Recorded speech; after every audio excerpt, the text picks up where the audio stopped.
So yeah, we could, I guess it's a good time to kind of transition and jump into broker part of it, and kind of open the floor to anyone else who's made calls, hit some hurdles, obstacles, walls, or if they got a win. We'll let you guys kind of take control. Yeah. So uh, what you just shared, what it brings up for me is we're kind of like the dog that catches the car, right? You get a deal under contract, like, okay, now what do I do? And when you haven't been full cycle before, it's scary, it's intimidating. And again, that's why this is a team sport, right? We're going to need help. There's no way any one of us, or I shouldn't say anyone, most of us in these meetings could not do this alone. There's no way. You need. I don't think it's fair to Nobody say. really tries it, but obviously people that have done it for years and years and years could go off and buy a 20-unit building in their sleep, right?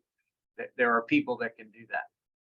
That certainly isn't me. That's not going to be most of the people you're going to find in this group. This is definitely a team sport. We have to work together, and that's why we have to get to know each other. That's why we have to network.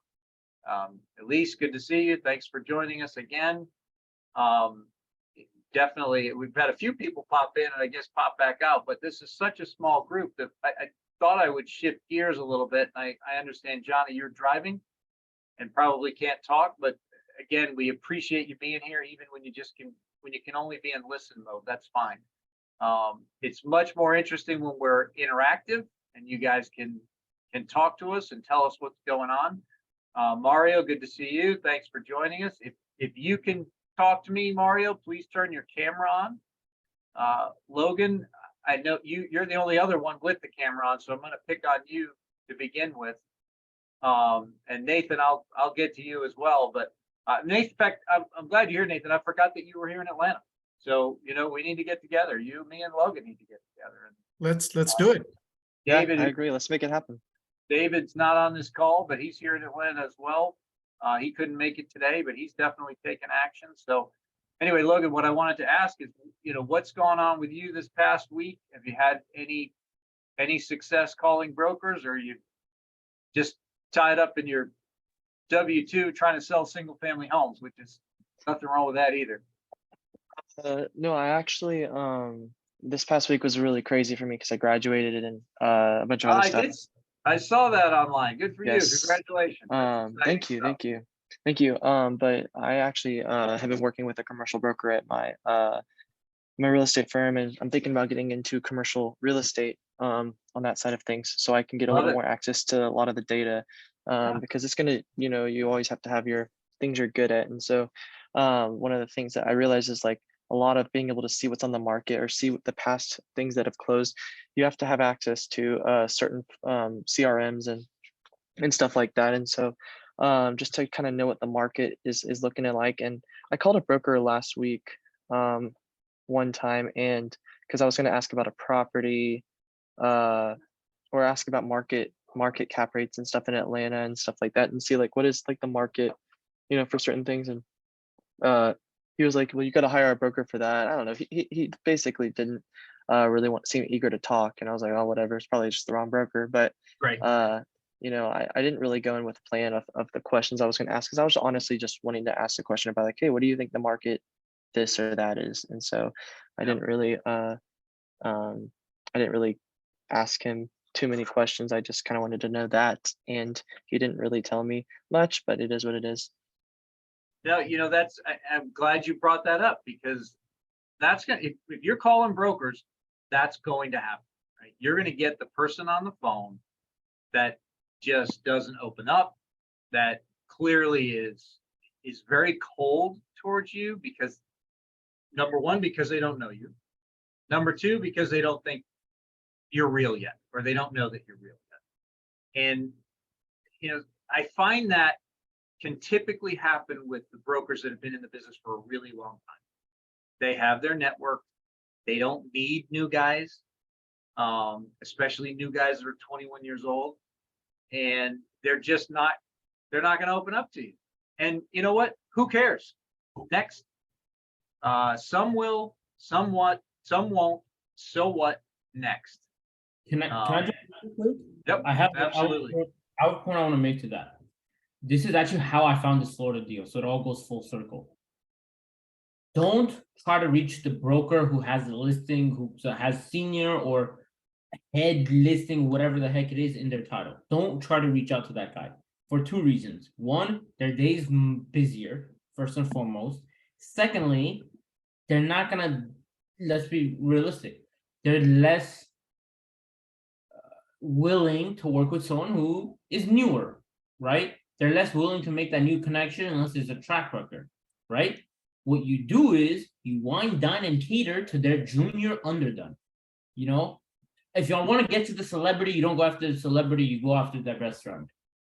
The person who never gets attention, give attention to, they will bring you into the circle faster than anyone else could. Yep. Right? Great This point.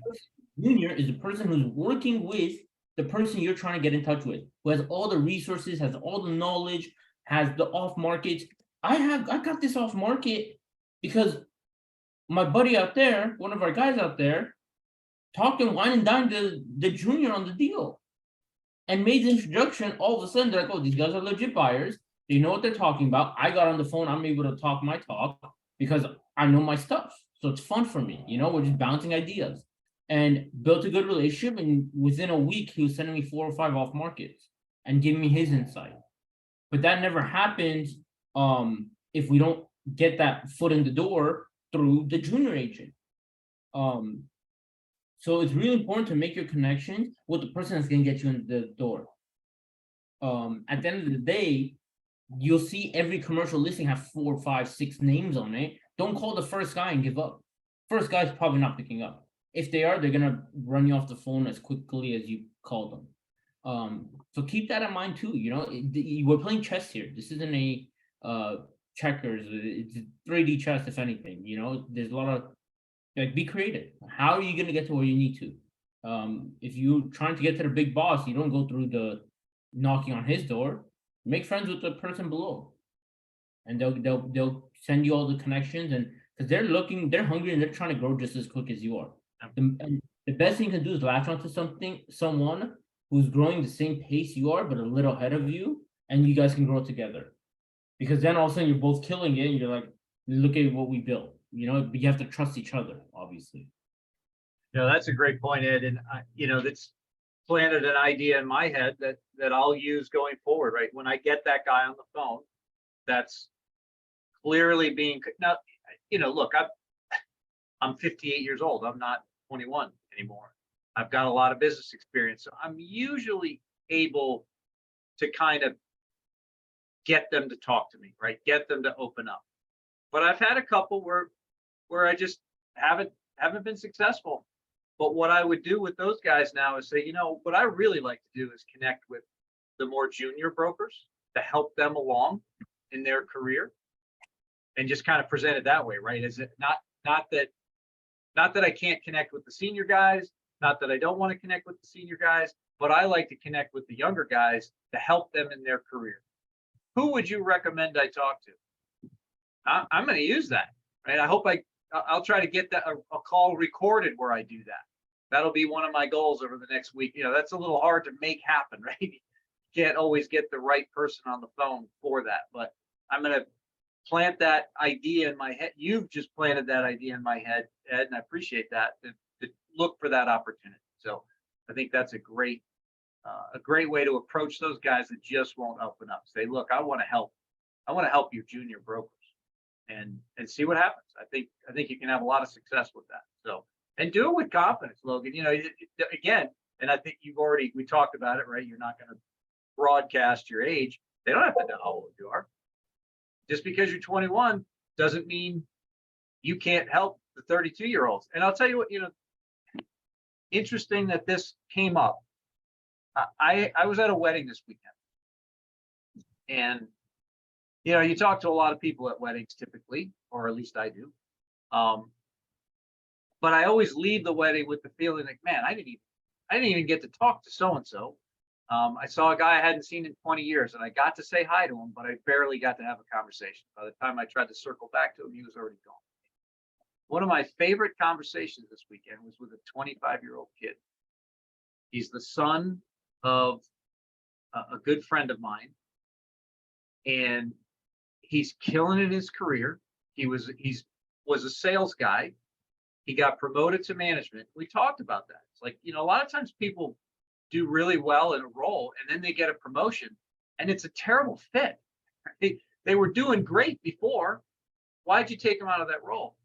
Well, it turns out for him, it's really worked out well. Here's this 25-year-old kid who's just found his niche in helping people find what they like to do. And in fact, he and I talked about it. I'm going to follow up with him to try to get a better understanding on how he feels he's accomplishing that. Because there's this 25-year-old kid doing great in his job. Most of the people he's encouraging, coaching, mentoring are 5, 6, 10 years older than he is.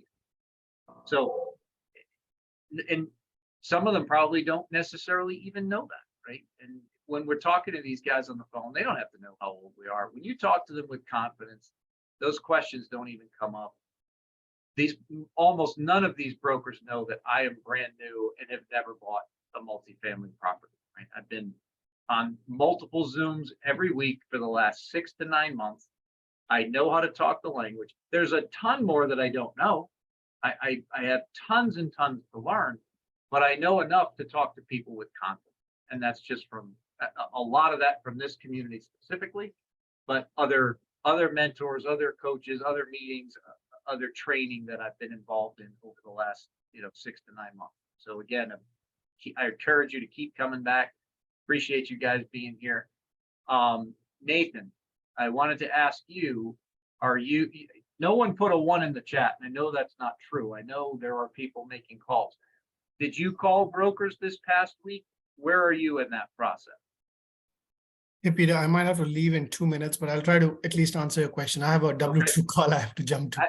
I understand. So long story short, I am still early in the process. Okay. I haven't made any calls yet because I'm still trying to not waste anybody's time till I am ready to jump on a deal. Okay. And so for me, the focus right now is really educating myself so that I can reach that stage. I am a single family home investor out of Atlanta and trying to get into the multifamily space, getting my hands wet and learning the underwriting stuff.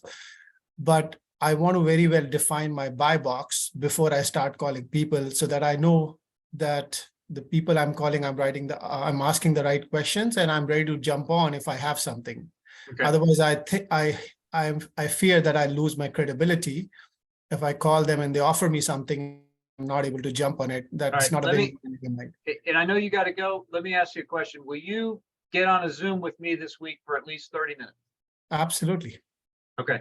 So, and hop off anytime you need to. But what I would say to that is, I get it, right? But if you wait until you're ready, you're probably never going to be ready. Yep. Take action, right? You're not going to lose credibility. You've got enough experience in real estate, number one. I know you haven't identified, but you know what? If you identify a good deal, it doesn't have to be in your buy box. There's somebody in this community that's going to want that deal. And if you're the one who found it, you're going to be part of it. And that's more than likely how your first deal is going to go anyway, right? You're not going to take that down by yourself. You're going to take it down as a team. So I appreciate your desire to identify that buy box and narrow it down. And I encourage you to do that, but don't wait for that to start taking action. Because you'll be amazed at what happens, the other stuff that happens. And the last time I scheduled a Zoom like that led to an LOI being submitted. So that's one of the reasons why I'm doing this selfishly. I want to connect with you selfishly because it'll make me take action that if I don't schedule it with you, I probably won't take it, right? I'll find something else to do. So Peter, I got your number. I'll schedule something with you. Unfortunately, I got to jump, but thank you so much for that offer. I'll definitely reach out. Awesome. Thanks for being here. Appreciate it. Thank you. We'll see you soon. All right. Who else can we pick on? I see. All right. So Frances has her camera on. We're going to talk to Frances, but Gail, we'd love to talk to you too. I appreciate that your phone number's in. You've got it displayed so we can reach out to you. That's awesome. If you're able to talk to us, please turn your camera on. Francis, can you tell me what you're up to in the real estate world?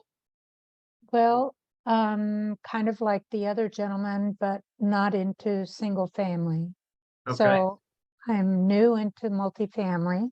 I would say I'm about 2.5 months in. I'm learning as well. Okay. Excuse me. I think I know that my strength is going to be in asset management.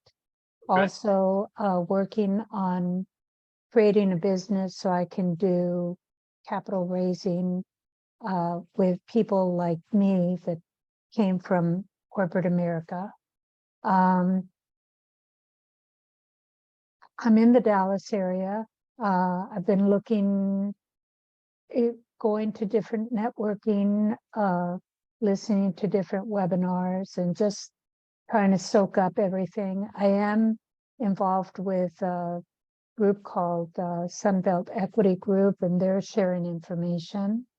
I feel really fortunate with that.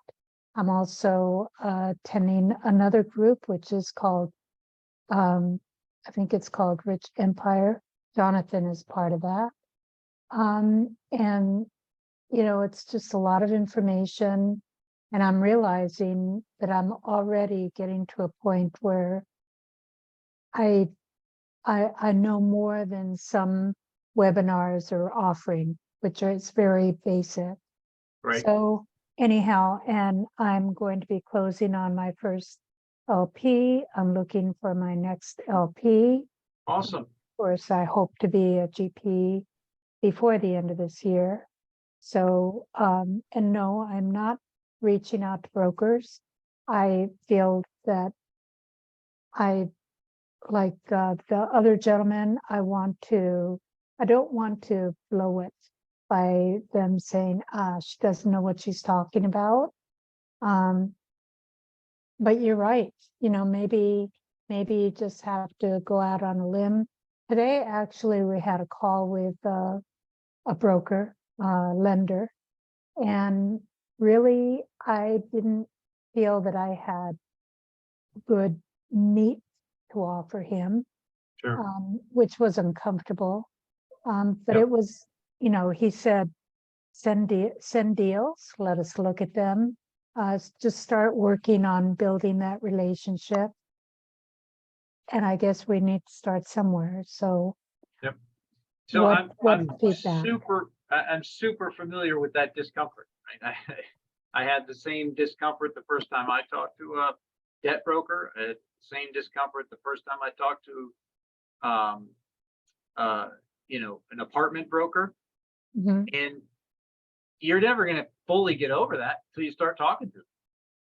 And one of my favorite stories to tell is one of the guys who was in this community who totally blew his first call with this one particular broker. Mhm. And, over time, they ended up developing a relationship, and they talk about that call all the time and how terrible it was. And that guy's now sending him off market deals. Right. So it's really hard to truly blow it. At some Really? point, if you establish a relationship with people, they're going to learn at some point what your experience level is. And at this point, your experience level is 0.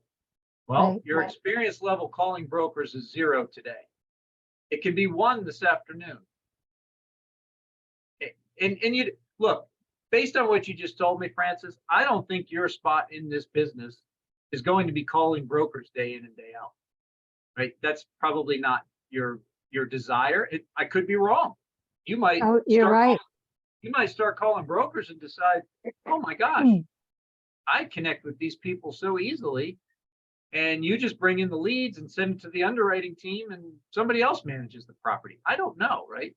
But you won't know either until you start doing it.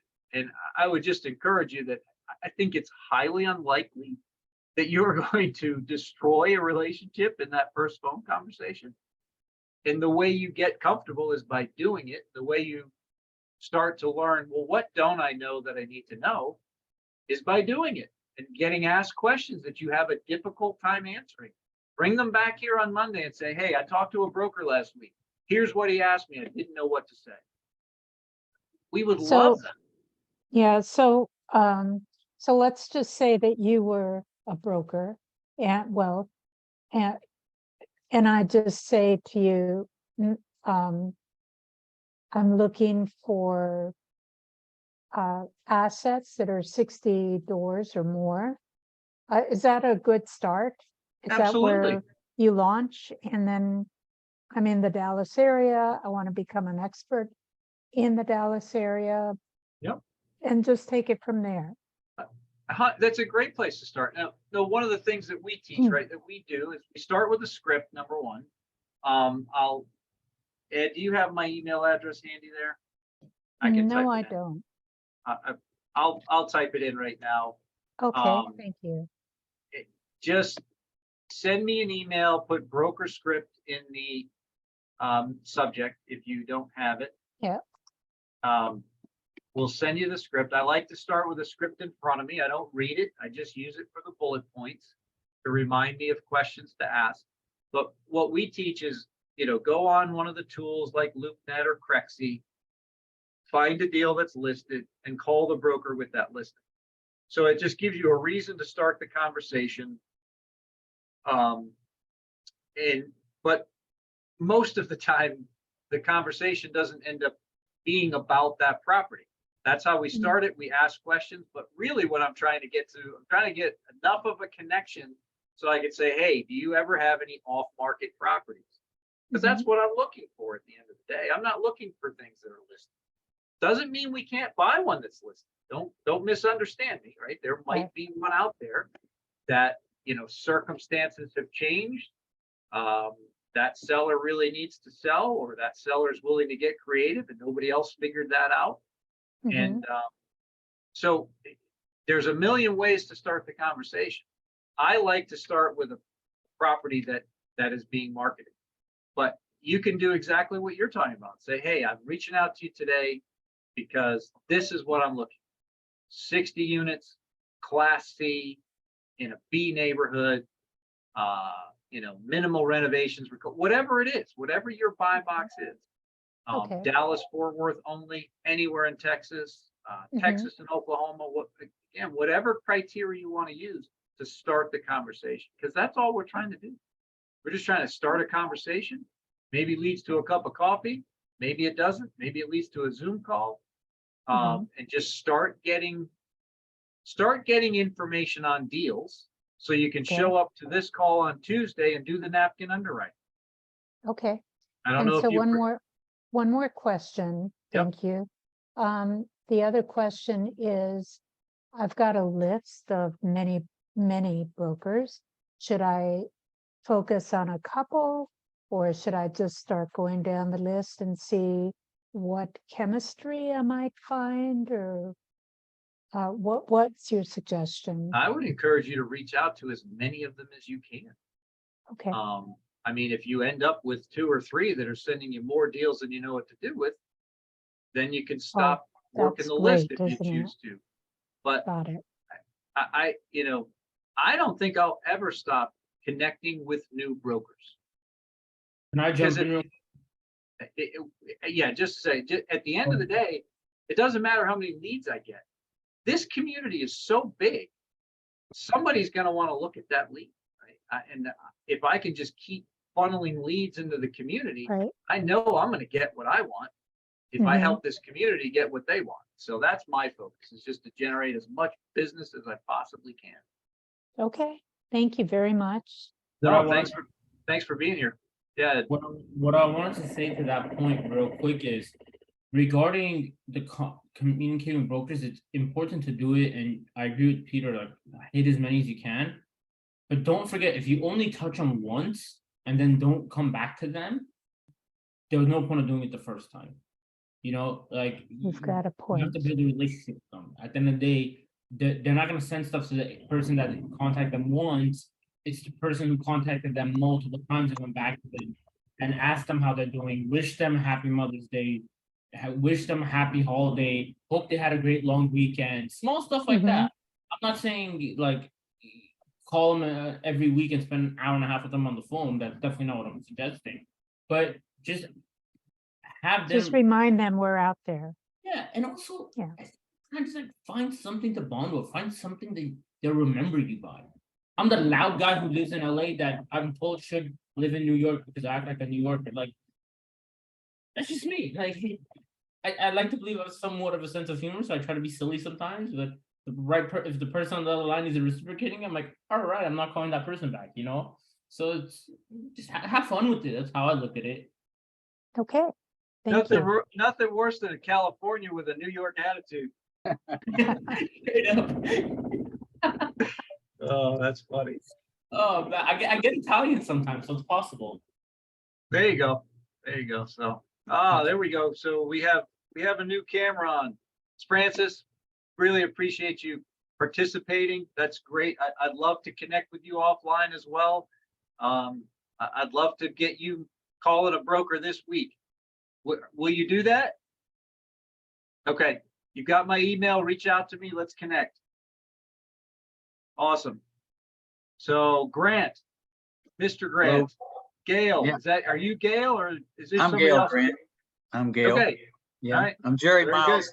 Live in Jerry Miles neighborhood. And Oh, had awesome. lunch with him about 6 months ago, and he got my wheels turning. I'm a mortgage originator in my 21st year here in the Northern Kentucky area near Cincinnati. Okay. Most of my business is here, but just homes for families, which is awesome. And you know, Yeah. I've been very blessed. But I'm in my late 60s, and I'm like looking for, okay, I don't want to work 12 hours a day, you know. Yep. But this has just got my wheels turning, and I love it's my next thing I'm going to get into. I'm going to start talking to my realtors now about commercial deals, you know, because I own a few rental properties, Airbnbs and some rentals, Okay. you know, but no commercial. And so Right. this is the next new frontier. And you're, Awesome. I mean, I love the napkin underwriting and learning how to put the deals together. Jerry's financing, and you're just sales, you know, how to go approach people. And it's just really a new frontier for me. I look forward to it. No, that's fantastic. It's funny. I'm supposed to talk to Jerry this afternoon. He and I were texting this morning that we need to get together this week because he and I need to figure out how we can work together better, because I get a lot of leads. I'm a loan officer as well, but I do I do fix and flip on multifamily and single family homes primarily. So mine's all non-owner occupied stuff, right? We don't do owner occupied loans.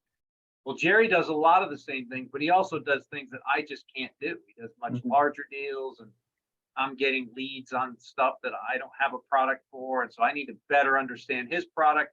He needs to better understand what I have access to, so we can do. We've talked about deals. We haven't closed anything yet. So we want to figure out, there's enough activity going on that he and I should be doing deals together. So hopefully we'll make that happen here over the next few weeks. But that's awesome. I love that you're here. Do you plan to start calling brokers? Yes, it'll be my part-time job, because I, you know, still handling all the calls from realtors, and you know, not enough of them right now in this environment. But I'm well established, so I'm doing better than most people. But I just think being an assistant, it's not like a huge team, but you know, it's a wonderful profession. I love helping people. A lot of first-time buyers, but I've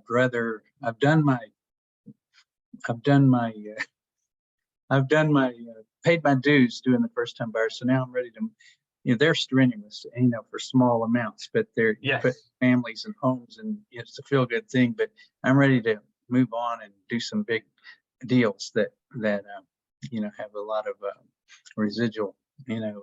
More zeros. Yeah, I get it. More zeros. Thank you. Zeros are great. In fact, the W-2 job that I interviewed, you might have missed that. You might not have been here, but I interviewed for a new W-2 job this morning.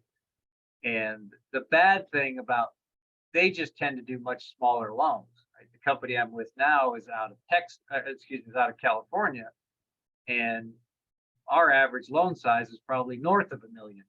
And this new company, the average loan size is $300,000. Like, oh my gosh, I got to do. I'm 200 average. Yeah, I got to do 3 times as many loans to make the same amount of money. So, like, do I really want to do this? But if their marketing's strong enough and they've got enough leads, it might make sense. So anyway, we appreciate you being here. I'd love to help you break Yeah. the ice, start making those calls, and Okay. yeah, I'm ready. you'd be amazed at how quickly things can happen and how quickly you get information coming in that you don't know how to process.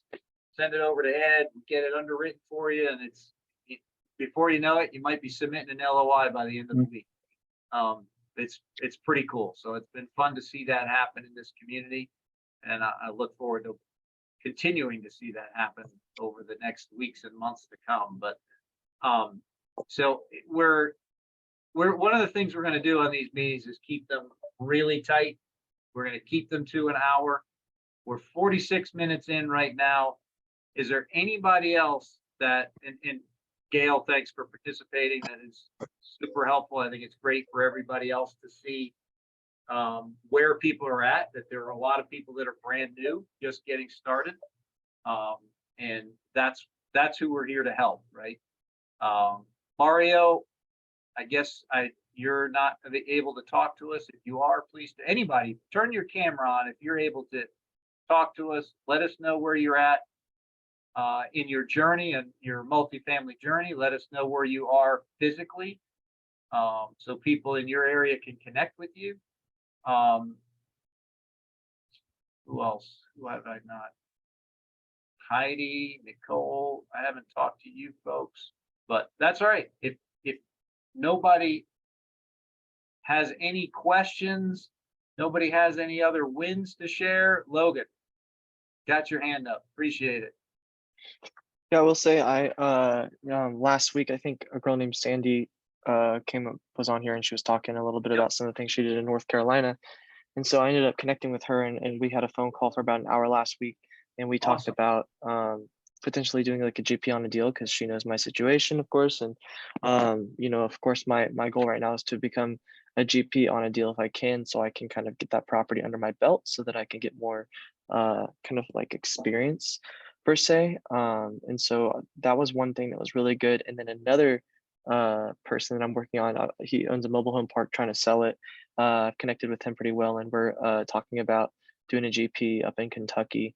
So there's some possibilities in different areas lining up, but just kind of like working with people to get on GP, trying to become a GP on some deals, so I can kind of show that I have that experience to kind of work with that. I guess a question for y'all would be like, what kind of advice would you say to kind of prepare for something like that, or if I was to hop on something like that?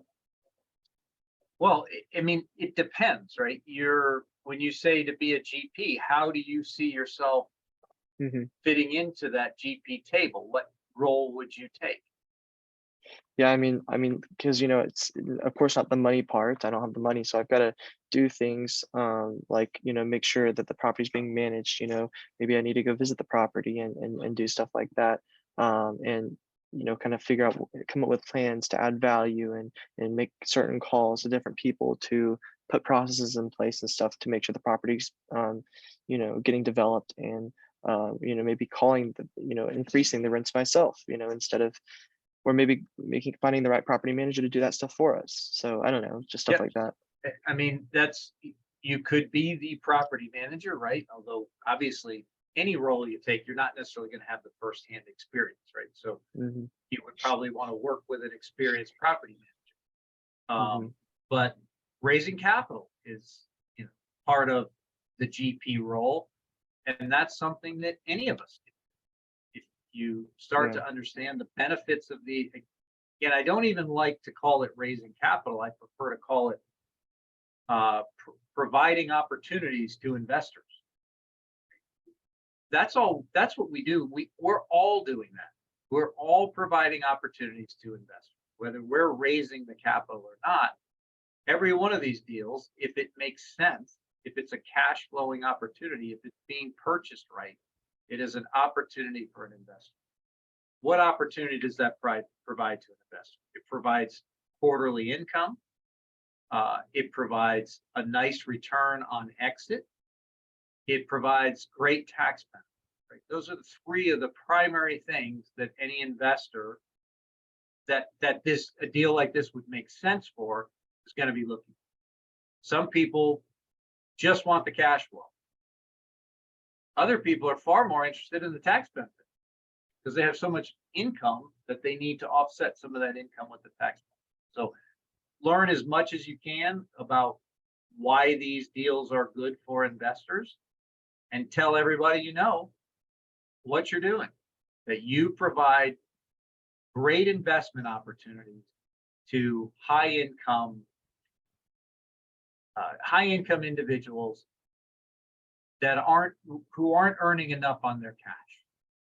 And that's what we do. We take cash off the sidelines, we put it into an asset backed by real estate, a real estate asset that's generating income and providing tax benefits. So that's a great place to be as a GP. So you're the second person who's mentioned wanting to be a GP, right? Francis sounds like getting ready to close to become an LP. That's fantastic. She's looking for other opportunities to be an LP. Also fantastic. She mentioned that now she wants to become a GP. I would suggest, why in the world do you want to be a GP? If you have the ability to stay in that LP position, I'd much rather be an LP. LP just gets to collect the money. LP doesn't have to. If you're on the GP table, you have to be doing something. You have to be doing some level of work to earn that position on the GP table. And obviously, as a young guy with no capital, I understand why you want to be there. But you can certainly be there as a capital raiser, where you're not having to do any other day-to-day activities but raise capital for that deal. So a lot of ways to do it for sure. And everybody's got to kind of figure that part out for themselves by, well, how do we figure that out? Well, take action, see what's working, see what's helping you. And I see you doing that week in and week out. And I can't wait to watch your journey unfold over the next several years, because I know you're going to do deals. Heidi, I see your camera on. Tell us about you. What are you up to? Where are you in your multifamily? Finally, I was able to get on camera. So I am in Maryland, in Baltimore, and I started as an LP. Awesome. And in that journey, I've been transitioning slowly but surely to be in the other side. So I'm about to close my first deal. Nice. Yes, Awesome. I've had 5 check writers. They already sent their money, and I'm in this call because even though my jam would not be call brokers. I love talking to people, and I have a hard time. It's hard for me to shut up. I always want to talk, but I love people. I love connecting, and I love to hear different pillars. And calling brokers, I don't want to call brokers. That's not my interest. But I'm here to learn about it because I want to know a little bit about everything. So I'm well versed. But I love to hear you say about how taking action is the most important thing.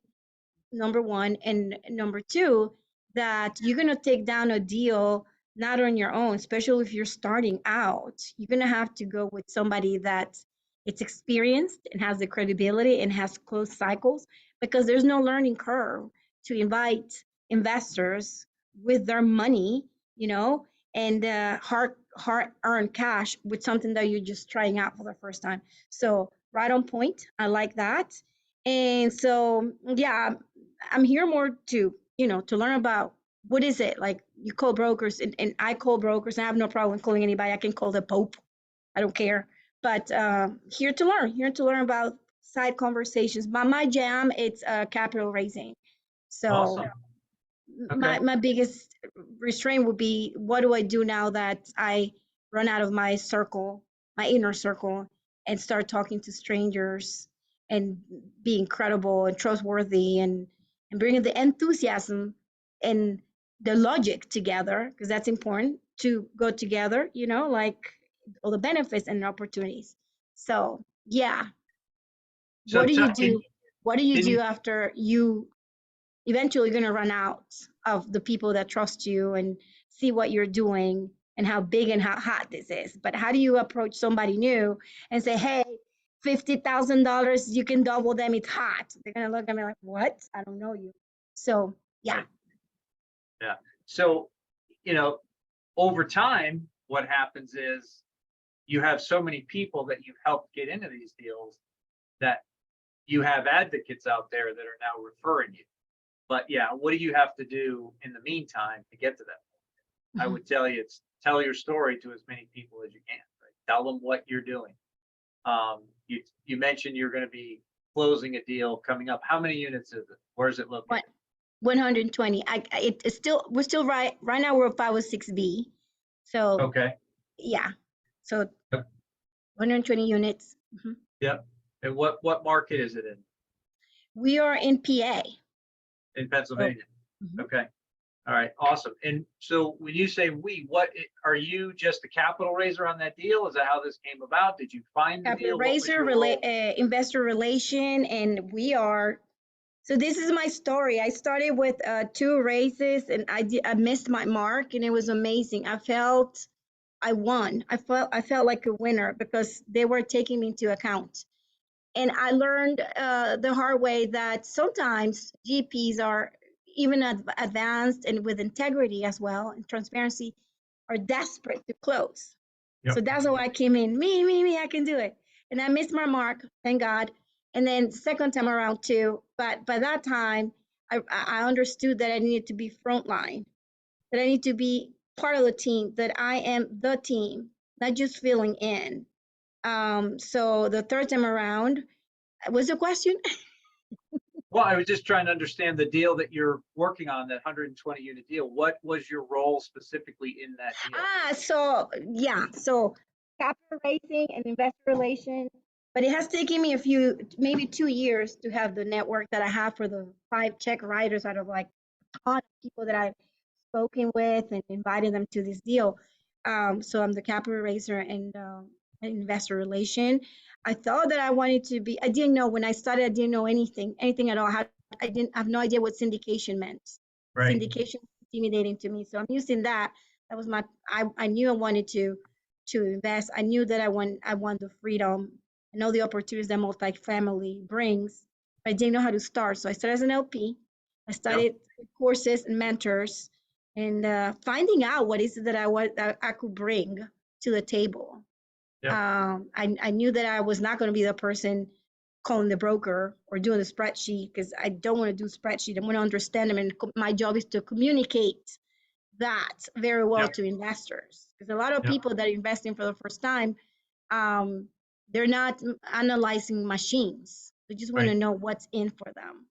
So that's my job, to communicate with them about the opportunities. Well, we appreciate you being here. How did you find this group? I find this group networking on beast mode. So I started coming to this multifamily freedom chasers consistently 2 to 3 weeks ago. But I heard about you here and there, and I try to come as much as possible. Networking different platforms as much as I can, and just reaching out to everyone. But the very beginning was my mentorship. I joined a mastermind, and that led me to another group, and another group, and another group. And that's where I am now. Awesome. Do you mind sharing with us the mentorship that you joined? Sure. Yes. I shouldn't skip that. Michael Blank. Michael Blank Mastermind. And Michael's been on our Sunday night activation Zoom before. We're getting to know Michael better, and great guy. Great place to start. So yes. And it's things like, and that's probably how you got connected to this group, right? Because when Michael joined our call, that gave Multifamily Freedom Chasers exposure to his whole community. So, and that's how, all of us continuing to tell our story, and it just builds the community and builds the community. And that's it. It's awesome to see it working like that. We appreciate you being here. We are at the hour mark. Can you put your contact information in the chat, Heidi? We'd love to connect with you offline. Rajesh, I didn't get to talk to you today, but my email is in the chat. If you want to shoot me an email, let's connect offline. Sure. Love to hear your story and what you're up to, and encourage you to take that next step.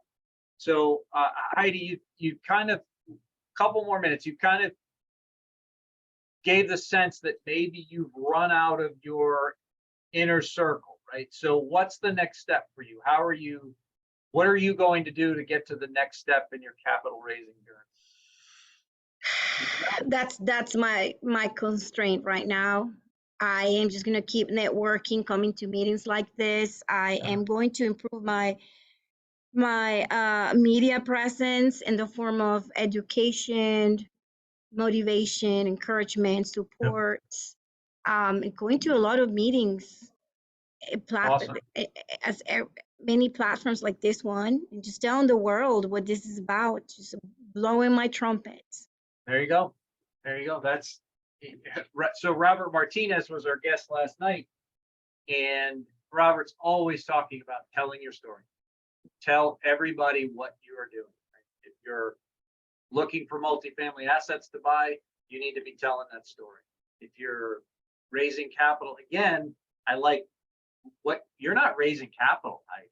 You are offering investors an amazing opportunity. Absolutely. I'm the prize. We are the prize. Absolutely. Yes. You have the gold. You just need more gold to support it. you have the prize. That's exactly right. And they need to bring their gold to your prize because it's going to be super beneficial for them. So I love the fact that we have people in the waiting room at the end. Unfortunately, I think that might mean that they have their time zones messed up, but it is 2 o'clock Eastern Daylight every Monday. Come back and join us. Heidi, we appreciate you being here. Ray, I'm sorry you came in so late, but this is the end of the call.